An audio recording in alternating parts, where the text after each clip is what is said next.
കൃഷ്ണ ഗുരുവായൂരപ്പ എല്ലാ ഭക്തരും സുഖമായിരിക്കുന്നു എന്ന് വിചാരിക്കുന്നു. ഗുരുവായൂരപ്പൻ്റെ കടാക്ഷത്താൽ ഞാനിന്ന് വന്നിരിക്കുന്നത് കുറേ ഭക്തർ എന്നോട് ചോദിച്ചു, എങ്ങനെയാണ് ഗുരുവായൂരിൽ വിവാഹം നടത്തുക എന്നതിനെ പറ്റിയിട്ടൊരു വീഡിയോ ചെയ്യാമോ എന്ന്. അപ്പോൾ അതിൻ്റെ കാര്യങ്ങളെ പറ്റിയിട്ടാണ്. ഗുരുവായൂരപ്പൻ്റെ മുന്നിൽ വിവാഹം നടത്തുക എന്ന് പറഞ്ഞാൽ ഏറ്റവും സന്തോഷകരമായ, ഏറ്റവും ഭാഗ്യമുള്ളൊരു കാര്യമാണ്. നമ്മളെ ഹിന്ദു സമൂഹത്തിൽപ്പെട്ടതും എല്ലാവരും ആഗ്രഹിക്കുന്നതും ഗുരുവായൂരപ്പൻ്റെ മുന്നിൽ താലി ചാർത്താൻ കഴിയണേ എന്നുള്ളത് തന്നെയാണ്. ഹിന്ദുക്കൾ മാത്രമല്ല, മറ്റുള്ള അന്യമതസ്ഥരൊക്കെ അങ്ങനെ ചിന്തിക്കുന്ന ആളുകളുണ്ട് കേട്ടോ, ഇല്ല എന്നല്ല. എന്നാലും അതാണ് ഏറ്റവും കൂടുതൽ. അപ്പോൾ അതിനെ പറ്റിയിട്ടുള്ള ചെറിയൊരു പറച്ചിലാണ്. ഇപ്പോൾ ചിങ്ങയാണ്, കല്യാണങ്ങളുടെ പെരുമഴയാണ്, ദിവസവും കല്യാണമാണ്. അത് 100ഉം 200ഉം കല്യാണങ്ങളൊക്കെ നടക്കും. കല്യാണ മണ്ഡപം 3 ആണ് ശരിക്കുള്ളത്. അത് 4ഉം 5ഉം വരെ ആയിട്ട് ആ 5ലും ആളുകളുണ്ടായിരിക്കും. കോയ്മമാരും ഇതൊക്കെ ആളുകൾ, വാദ്യാഘോഷങ്ങളൊക്കെ ആയിട്ടുള്ള കല്യാണങ്ങൾ തന്നെയാണ്. അപ്പോൾ വളരെ കേമമായിട്ട് ആണ് കല്യാണം നടത്തുക. അതിന് ശരിക്കും നമ്മൾ ദേവസ്വത്തിൽ ഓൺലൈനായിട്ട് ബുക്ക് ചെയ്യാം, ദേവസ്വത്തിൻ്റെ സൈറ്റിൽ ബുക്ക് ചെയ്യാം. അതല്ലാന്നുണ്ടെങ്കിൽ അക്ഷയ വഴിയും ചെയ്യാം. 500 രൂപയാണ് കല്യാണത്തിനായിട്ട് അവിടെ ദേവസ്വം വാങ്ങുന്നത്. അതിൻ്റെ പുറമെ വീഡിയോഗ്രാഫി വേണമെങ്കിൽ, ക്യാമറ വേണമെങ്കിൽ അതിന് വേണ്ടിയിട്ട് ഒരു 500 രൂപ കൂടെ, അങ്ങനെ 1000 രൂപയാണ്. ഇനി മറ്റേത് വീഡിയോ എടുക്കണമെങ്കിലും 500 രൂപ ക്യാമറ ഫീസ് അടയ്ക്കണം കേട്ടോ.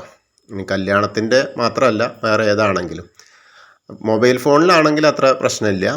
അതല്ലാതെ ആണെങ്കിൽ 500 രൂപ വെച്ചിട്ട് അങ്ങനെ 1000 രൂപ അടച്ചാൽ കല്യാണമായി. ഇപ്പോൾ ഉള്ളൊരു ഫെസിലിറ്റി ഏറ്റവും കൂടുതൽ സുഗമമായിട്ട് എന്താ വെച്ചാൽ, കല്യാണത്തിൻ്റെ അന്ന് വന്നിട്ടായാലും ബുക്ക് ചെയ്യാൻ കഴിയും. അപ്പോൾ 1000 രൂപ അടച്ചാൽ കല്യാണത്തിൻ്റെ 2 മണിക്കൂർ മുൻപ് വരെ കല്യാണം നടത്തിത്തരാനുള്ള ഇതുണ്ട്. അപ്പോൾ അത് കഴിഞ്ഞാൽ, കല്യാണം കഴിഞ്ഞാൽ പിന്നെ അവിടുത്തെ ഗുരുവായൂരത്തിൻ്റെ നഗരസഭയിൽ നിന്നാണ് നമുക്കതിൻ്റെ രശീതിയും കാര്യങ്ങളൊക്കെ കിട്ടുക കേട്ടോ. അതിനാ ഫോട്ടോ കാണിച്ചാൽ മതി, അല്ലാതെ മറ്റൊന്നും ഇല്ല. ഇവിടുന്ന് നമ്മൾ 500 രൂപയുടെ ഒരു കൂപ്പണൊന്നും അവിടെ റെസീറ്റൊന്നും കാണിക്കേണ്ട ആവശ്യമില്ല. ഗുരുവായൂർ അമ്പലത്തിൽ കല്യാണം നടത്തി എന്നുള്ളതിൻ്റെ ആ ഒരു വീഡിയോ അല്ലെങ്കിൽ ഫോട്ടോഗ്രാഫി കാണിച്ചാൽ തന്നെ ഓൺലൈൻ അപ്ലൈ ചെയ്താൽ ലൈസൻസും ഇതൊക്കെ കിട്ടും, മാരേജിൻ്റെ ഇത് തരും. ഇതെന്താണെന്നറിയോ, പിന്നെ കല്യാണം കഴിക്കാൻ വരുന്ന ആളുകൾ പ്രത്യേകിച്ചും ആധാർ കാർഡ് നിർബന്ധമായിട്ടും കൊണ്ടുവരിക. അതൊരു അത്യാവശ്യമാണ്. കാരണം 18 വയസ്സൊക്കെ കഴിഞ്ഞിട്ട് ഉള്ള പ്രായപൂർത്തി ആയി എന്നുള്ളതിന് തെളിവ് വേണം. അതുപോലെ അന്യമതസ്ഥനാണോ എന്നുള്ളത്. അന്യമതസ്ഥർക്ക് മണ്ഡപത്തിൻ്റെ മുകളിൽ കയറിയിട്ട് കല്യാണം കഴിക്കാൻ പറ്റില്ല. അത് മിശ്രവിവാഹമൊക്കെ ഉള്ള ആൾക്കാർക്ക് അതിന് പറ്റില്ല. അപ്പോൾ അങ്ങനെ അവർക്ക് പുറത്തിറങ്ങിയിട്ട്, മണ്ഡപത്തിലല്ലാതെ വിളക്കില്ലാതെ, ഗുരുവായൂരപ്പൻ്റെ വിളക്കില്ലാതെ പുറത്ത് ഈ കോയ്മയൊന്നും വരില്ല. അവർക്ക് സ്വയം വേണമെങ്കിൽ 2 മാല അങ്ങോട്ടും ഇങ്ങോട്ടും പരസ്പരം ചാർത്താം, തുളസി മാലയൊക്കെ. അത് ഇവിടുന്ന് എല്ലാ കല്യാണത്തിനും മാലകൾ ഇവിടുന്ന് കൊടുക്കും, ദേവസ്വത്തിൻ്റെ വക. അപ്പോൾ അത് ശരിക്കും അങ്ങനെ ചെയ്യാറില്ല. പക്ഷേ ഇനി ഏതെങ്കിലും കാരണവശാൽ ഇപ്പോൾ പലപ്പോഴായിട്ടും കണ്ടിട്ടുണ്ട് അങ്ങനെ പല ആൾക്കാരും വന്നിട്ട് പേരിലൊക്കെ ചെറിയ വ്യത്യാസങ്ങളുണ്ടാവും. അപ്പോൾ അതിൻ്റെ പേരിലൊക്കെ വരുമ്പോൾ, അത് നടത്താൻ ബുദ്ധിമുട്ട് വരുമ്പോൾ അവരിങ്ങനെ പുറത്ത് ഇതാവും.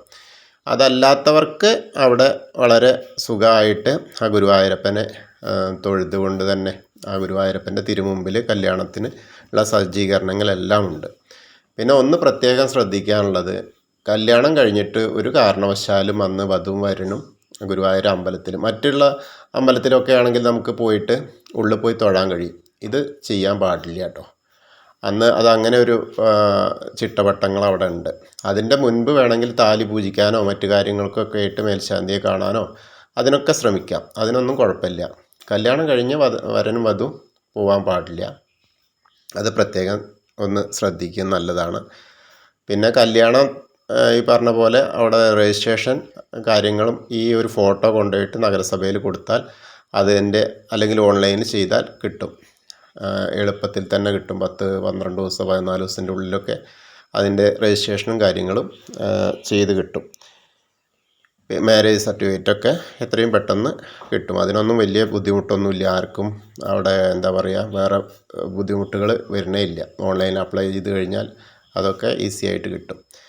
കല്യാണത്തിൻ്റെ ആ രജിസ്ട്രേഷൻ ഓൺലൈനായിട്ട് ചെയ്യാം. അതല്ല, കല്യാണം കഴിക്കുന്ന അന്ന് ഒരു 2 മണിക്കൂർ മുൻപ് വന്നാലും കല്യാണം രജിസ്റ്റർ ആക്കാൻ കഴിയും. ഈ 500 രൂപ കല്യാണത്തിനും 500 രൂപ വീഡിയോഗ്രാഫിക്കുമായിട്ട്.